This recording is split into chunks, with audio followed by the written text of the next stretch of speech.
Hi, welcome back guys, this is your friend, Mr. Fused Fiction Hub, bringing you another amazing story. This is the next part of the story, 2 Feet Short by Garrett Wellist. Chapter 2. Nezu had greeted Toshinori and his 2 chauffeurs. He still wasn't quite sure why the mouse had sent both Aizawa and Yamada with a room full of heroes. After some processing, he came to realize that each were his co-workers. Snipe, Ectoplasm and Power Loader sat at the closest table, getting front row seats to the cinema that was the retired hero's life. 13. Cementos and Blood King were seated closer to Nezu. 13 whispered to Cementos most likely about him. Aizawa and Yamada left his side to sit next to Kayama. He didn't know where to be. He hadn't been warned about the meeting before arriving and he likely would be the center of attention, which was nothing outrageously new to him, but in such a fragile state, that would be a pass for him. Come here, All Might. Nezu gestured to the seat beside him and Toshinori rushed to the chair with a wave of relief. Shoving his backpack onto the floor, he sat down and looked around the room. The desk was uncomfortably low and his legs barely touches the floor. Repositioning himself, he sat on his legs and nodded to himself at the better view, still shorter than he was used to, but it would have to do. Most other teachers avoided looking at him in favor of Nezu. They must have been warned then. He was almost surprised when no one shouted and questioned like Yamada had when picking him up. Thank you all for coming on such short notice. Now, I'm sure you are all well aware that your fellow teacher has found himself in a peculiar situation. How would you suggest we assess the issue? Nezu said, a warm cup of tea in front of anyone he could reach. Aizawa answered immediately. He shouldn't be teaching. That's for sure. Not only does he no longer hold any authority over his students, but he's younger than them, if I'm not mistaken. The black-haired man stared at Toshinori for the last comment. The blonde only gave him a small nod, not wanting to embarrass himself by speaking with his pitiful voice. Aizawa slouched in his seat at that and waited for others to fill in. They both knew his mind wouldn't be easily changed. I mean, we could just explain it to the kid and that should clear everything else up, right? He's still All Might. Besides, who wouldn't listen to someone so cute? Kayama supplied, still staring at him in a way that made him both embarrassed and flattered in the strangest way. Yo, she's got a point. All of the kids like All Might, even Rikagu. It's kinda worth it, right? Yamada agreed. Nezu nodded in consideration before turning to the other occupants of the room. Snipe tipped his head with a dramatic effect that Toshinori appreciated. Aizawa's right. He's gonna be more like a babysitter than a real teacher, no matter how much the students respect him. 13 stood up at that, raising a finger in the air. What if you filled in for Midoriya? Toshinori perked up at this. Midoriya, a broken bar? What happened to young Midoriya?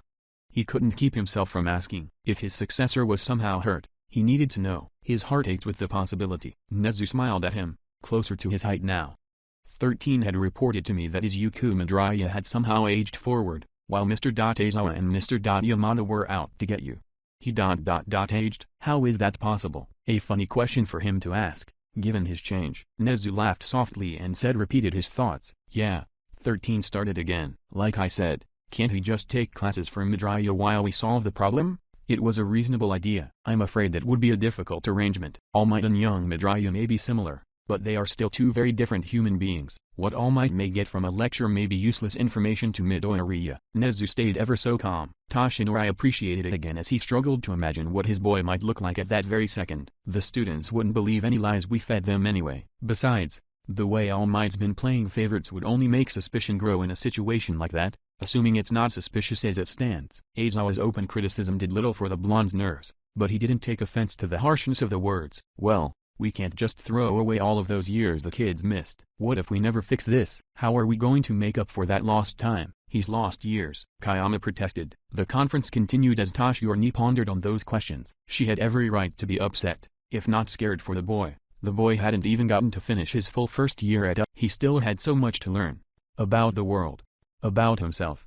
About his given work. All that advancement had been ripped away from him. He had such great potential. He was going to be better than All Might had ever been, could ever hope to be. His boy could no longer be young again. The retired heroes, now young, heart beat too intensely. The panic became more and more unbearable. The hormones rushed through his veins as he tried to grasp the entirety of the concept of how much his boy has really lost. Toshinori wished that he was the one whose time was cut away, instead of multiplied. Not that he had much time left anyway. He was due to die any day at that point. What about now? That thought shocked him almost as much. He was so ready for death, had prepared for it and accepted the fate he couldn't escape. Night Eye had foretold it. How could it just change? Surely Night Eye didn't see all of this. What was he supposed to do with a life he had never planned for? Really, he had already lived this life, had already achieved his dreams and become all he could. It made no sense. He couldn't accept this as an option. This reality, where he lives and his boy is deprived of his dreams, his goals. We need to fix this. I won't let ... We can't let this happen to him. He stared at Nezu as he struggled for the words. He wanted to scream, to cry ... but he couldn't. He had to hide his panic and fear inside despite the nausea and hormones. He had to be an adult. Even if his body made it almost impossible. Do calm yourself. The situation is being taken care of. The boy will be okay. Nezu patted his back in a comforting manner, but it didn't ease his panic. Instead of trusting whatever Nezu, Toshinori stood up and left the room. He couldn't stay in that room if he was going to make a scene. He didn't want to make a bigger fool of himself than he already was. So, he walked the halls of the school, willing his rapid heartbeat to slow and wringing his shaky hands through his oversized shirt. Stop thinking about Izuku. Stop thinking about Izuku. Stop thinking. Stop. Stop. He couldn't take it anymore. His shaky legs let out, throwing him against the nearest wall and down to the floor. He sat there, hugging his knees, trying so desperately to push the hormones away. He was near hyperventilating again. His lungs hurt from not getting enough air and his head was getting fuzzier. He needed to breathe. Breathe. Breathe. Toshinori barely noticed that the voice was not his, but it gave him something to focus on. Anything but the pain his poor boy was going through. Just breathe. Okay? Will you do it with me? In 1 2 3, out 1 2 3. Again. In 1 2 3, out 1 2 3. Good job. There was a figure next to him and once Toshinori could get enough oxygen to his brain, he looked up at the face of his rescuer. Green eyes met his gaze and he stopped breathing again for a second. Izuku, are you alright? Those big, round eyes seemed to notice him as well and neither could talk. Toshinori used this as an opportunity to observe the changes in his successor. He was taller, not quite as tall as the blonde, but still tall. He was also bigger, like All Might, but there was something off with his bulk. There were more scars covering his face and arms. He was wearing a too small gym uniform that was stretched around his body but his feet were shoe and sockless. His wild hair was mostly the same, beside the shaved sides. It was a good look on him. It made him look older in a young way. A strange thought. All Might a broken bar? Izuku whispered, his fingers twitching to move but didn't. Izuku, my boy. The retired hero responded, slowly reaching up to touch him. His fingers grazed his cheek and rubbed lightly at the scar on his nose. Then the tears came and the overwhelming emotion that came with them. It wasn't quite a full sob, just a small stream trailing down to his chin. All Might, Izuku explained in surprise. What? Why are you crying? He felt pathetic. How could he cry in front of his successor? Then the boy man's question registered. You're too old. The thin streams were getting thicker, the emotions pushing harder to come out. What? Izuku chuckled and rubbed at the back of his head, looking away for a moment, a smile gracing his expression. I thought I was the one who was supposed to be crying. That one comment opened the tear ducts fully, allowing all water and his body to flow through his eyes. He was both embarrassing to cry so heavily and it hurt. His heart stung, his lungs ached and any attempt at speaking was obscured by his voice cracks. Toshinori hid his face in shame, almost wishing his successor would leave him to battle this alone, like he always did.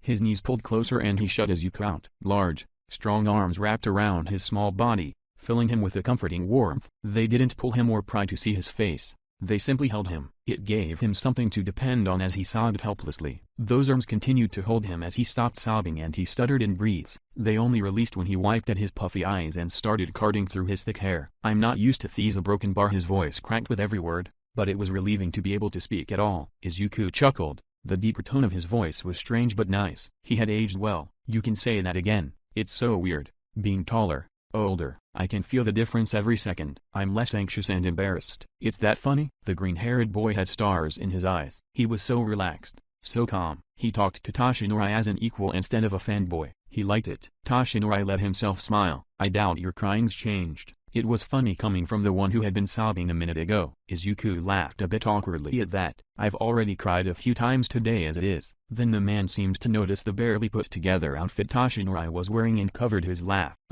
You may need something better to wear. Looking down, he remembered how embarrassingly bright his boxers were. Classic red hearts. His shirt covered a lot of them, but the front was tucked in, leaving everything else exposed. I think so too, he mumbled. Izuku stood up with a groan and held his hand out. There should be a uniform that fits. I know I wouldn't want to walk around in my underwear. Toshinori took his hand and stood up. Lead the way, old man. He couldn't really call him young anymore. The blonde laughed as Izuku sputtered and looked at him in confusion. I'm not that old. I'm at least 30. They made their way down the halls to the supply room where most unclaimed uniforms were. Thanks for listening to this tale. Make sure you comment, like and subscribe and have a wonderful day.